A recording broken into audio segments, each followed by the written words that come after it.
आता पाहूया लोकसभेच्या महासंग्रामासंदर्भातल्या टॉप 9 बातम्या। लोकसभा निवडणुकीच्या चौथ्या टप्प्यातील प्रचार तोफा थंडावल्या। 13 मे रोजी मतदान। पुणे, संभाजीनगर, शिरूरसह 11 लोकसभा मतदारसंघातील उमेदवारांची प्रतिष्ठा पणाला। मी आणि उद्धव ठाकरे मोदींच्या आसपासही जाणार नाही, याउलट त्यांना आमच्या सत्तेच्या बाहेर काढू। शरद पवारांचं पुण्यातील सभेतून मोदींना प्रत्युत्तर। मोदींपासून देशाची सुटका करायची असल्याचंही वक्तव्य।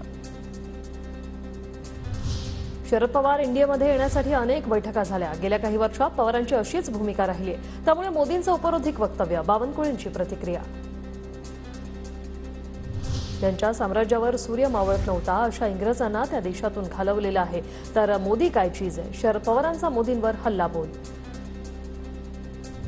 लोकसभा निवडणुकीच्या 3 टप्प्यात एनडीए जवळपास 200 जागांवर पोहोचली।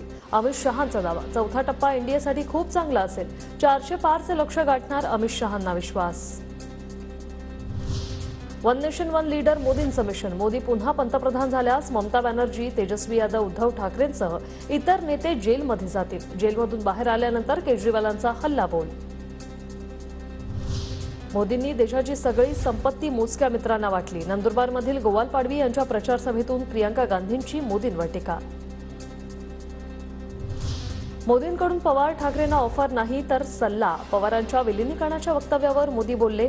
उपमुख्यमंत्री देवेंद्र फडणवीसांची प्रतिक्रिया। मी पंतप्रधान मोदींसोबतही डिबेट करायला तयार। राहुल गांधींचं पंतप्रधान मोदींना चर्चेसाठी आव्हान।